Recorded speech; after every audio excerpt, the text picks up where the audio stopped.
ಅಣ್ಣನಿಗೆ ಸೆಡ್ ಹೊಡೆಯೋದಕ್ಕೆ ನಿತಿನ್ ಗುತ್ತೇದಾರ್ ಸಜ್ಜು ಮಾಡಿಕೊಂಡಿದ್ದಾರೆ. ಮತ್ತೆ ಮಾತೃಪಕ್ಷಕ್ಕೆ ಮರಳುತ್ತಿದ್ದಾರೆ ನಿತಿನ್ ಗುತ್ತೇದಾರ್.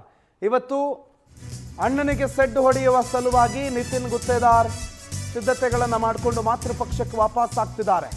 ಘರ್ ವಾಪಸಿ ಇವತ್ತು ಬಿಜೆಪಿಯನ್ನ ಸೇರೋದಕ್ಕೆ ಮುಂದಾಗಿದ್ದಾರೆ ನಿತಿನ್ ಗುತ್ತೇದಾರ್. ಕಳೆದ ವಿಧಾನಸಭಾ ಎಲೆಕ್ಷನ್ ನಲ್ಲಿ ಬಿಜೆಪಿ ತೊರೆದು ಸ್ಪರ್ಧೆ ಕೂಡ ಮಾಡಿದ್ರು.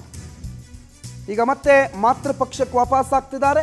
ಕಳೆದ ಬಾರಿ ಸ್ವತಂತ್ರ ಅಭ್ಯರ್ಥಿಯಾಗಿ ಸ್ಪರ್ಧೆ ಮಾಡಿದ್ರು ನಿತಿನ್ ಗುತ್ತೇದಾರ್. ಈಗ ಬಿಜೆಪಿಗೆ ಅವರನ್ನು ಸೆಳೆದು ಲಾಭ ಗಿಟ್ಟಿಸಿಕೊಳ್ಳುವ ಲೆಕ್ಕಾಚಾರದಲ್ಲಿ ಬಿಜೆಪಿ ಇದೆ. ಬಿಎಸ್ವೈ ನೇತೃತ್ವದಲ್ಲಿ ಪಕ್ಷ ಸೇರ್ಪಡೆ ಆಗ್ತಾರೆ ನಿತಿನ್ ಗುತ್ತೇದಾರ್. ಆದರೆ ಇದಕ್ಕೆ ಮಾಲಿಕಯ್ಯ ಗುತ್ತೇದಾರ್ ತೀವ್ರ ವಿರೋಧ ವ್ಯಕ್ತಪಡಿಸುತ್ತಿದ್ದಾರೆ. ಸ್ಥಳೀಯ ಮುಖಂಡರು ಕೂಡ ನಿತಿನ್ ಸೇರ್ಪಡೆಗೆ ವಿರೋಧ ವ್ಯಕ್ತಪಡಿಸುತ್ತಿದ್ದಾರೆ. ಇದರ ಮಧ್ಯೆ ಬೆಳಗ್ಗೆ 11 ಗಂಟೆಗೆ ಬಿಜೆಪಿ ಸೇರ್ಪಡೆಗೆ ಮುಹೂರ್ತ ಫಿಕ್ಸ್ ಆಗಿದೆ. ಆಹ್ವಾನವನ್ನು ತಿರಸ್ಕರಿಸಿ ಕ್ಷೇತ್ರದಲ್ಲೇ ಉಳಿದುಕೊಂಡಿದ್ದಾರೆ ಮಾಲಿಕಯ್ಯ ಗುತ್ತೇದಾರ್. ಅನಿಲ್ ಸ್ವಾಮಿ ಬಗ್ಗೆ ಮಾಹಿತಿ ಕೊಡ್ತಾರೆ, ನೇರ ಸಂಪರ್ಕದಲ್ಲಿದ್ದಾರೆ. ಅನಿಲ್ ಸ್ವಾಮಿ, ಏನಿದು ಮಾಲಿಕಯ್ಯ ಗುತ್ತೇದಾರ್ ಮತ್ತು ನಿತಿನ್ ಗುತ್ತೇದಾರ್ ಅವರ ತೆರೆಮರೆಯ ಗುದ್ದಾಟ? ಬಿಜೆಪಿ ಸೇರ್ಪಡೆಗೆ ಯಾಕೆ ವಿರೋಧ ಅಲ್ಲಿನ ಮುಖಂಡರಿಂದ? ಪ್ರಣಂತ, ನಿಜಕ್ಕೂ ಏನದು ಕಳೆದ ವಿಧಾನಸಭೆ ಚುನಾವಣೆ ಸಂದರ್ಭದಲ್ಲಿ ಏನದು ಬಿಜೆಪಿಯಿಂದ ನಿತಿನ್ ಗುತ್ತೇದಾರ್ ಕೂಡ ಏನು ಅಫ್ಜಲ್ಪುರ ಕ್ಷೇತ್ರದಿಂದ ಟಿಕೆಟ್ ಪಡೆಯಲು ಸಾಕಷ್ಟು ಪ್ರಯತ್ನ ಕೂಡ ನಡೆಸಿದ್ದಾರೆ ಅಂತ ಹೇಳಬಹುದು. ಸಹೋದರ ಮಾಲಿಕಯ್ಯ ಗುತ್ತೇದಾರ್ ಆಗಿರ್ಬೋದು, ನಿತಿನ್ ಗುತ್ತೇದಾರ್ ಆಗಿರ್ಬೋದು, ಬಿಜೆಪಿಯಿಂದ ಟಿಕೆಟ್ ಪಡೆಯಲು ಸಾಕಷ್ಟು ಹರಸಾಹಸ ಪಟ್ಟಿದ್ದರು. ಅಂತಿಮವಾಗಿ ಏನೆಂದು ಹಿರಿಯ ಸಹೋದರ ಅಂತ ಮಾಲಿಕಯ್ಯ ಗುತ್ತೇದಾರ್ ಅವರಿಗೆ ಬಿಜೆಪಿಯು ಮಣೆ ಹಾಕಿತ್ತು ಅಂತ ಹೇಳಬಹುದು.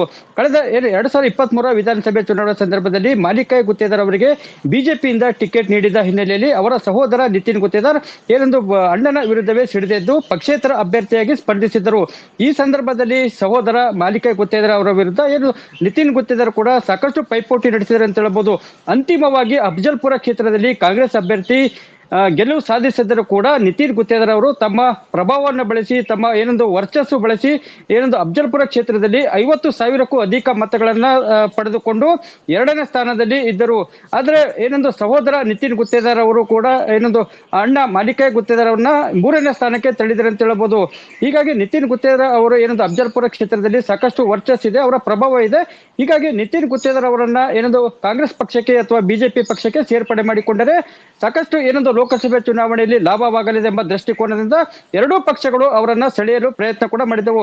ಅಂತಿಮವಾಗಿ ನಿತಿನ್ ಗುತ್ತೇದಾರ್ ಏನೊಂದು ಪಕ್ಷೇತರ ಅಭ್ಯರ್ಥಿಯಾಗಿ ಕಳೆದ ವಿಧಾನಸಭೆ ಚುನಾವಣೆಯಲ್ಲಿ ಸ್ಪರ್ಧಿಸಿದರು.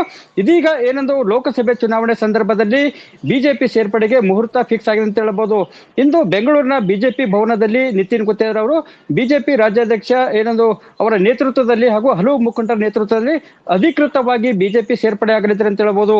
ಆದ್ರೆ ನಿತಿನ್ ಗುತ್ತೇದಾರ್ ಅವರು ಬಿಜೆಪಿ ಸೇರ್ಪಡೆ ಆಗುವುದಕ್ಕೆ ಖುದ್ದು ಅವರ ಸಹೋದರ ಮಾಲಿಕಯ್ಯ ಗುತ್ತೇದಾರ್ ಸಾಕಷ್ಟು ವಿರೋಧ ವ್ಯಕ್ತಪಡಿಸಿದರು. ಹೀಗಾಗಿ ನಿತಿನ್ ಗುತ್ತೇದಾರ್ ಅವರನ್ನ ಯಾವುದೇ ಕಾರಣಕ್ಕೂ ಬಿಜೆಪಿ ಸೇರ್ಪಡೆ ಮಾಡಿಕೊಳ್ಳಬಾರದೆಂದು ಅವರ ಬೆಂಬಲಿಗರು ಕೂಡ ಕಲಬುರಗಿಯಲ್ಲಿ ಪತ್ರಿಕಾಗೋಷ್ಠಿ ನಡೆಸಿ ಎಚ್ಚರಿಕೆ ನೀಡಿದರು.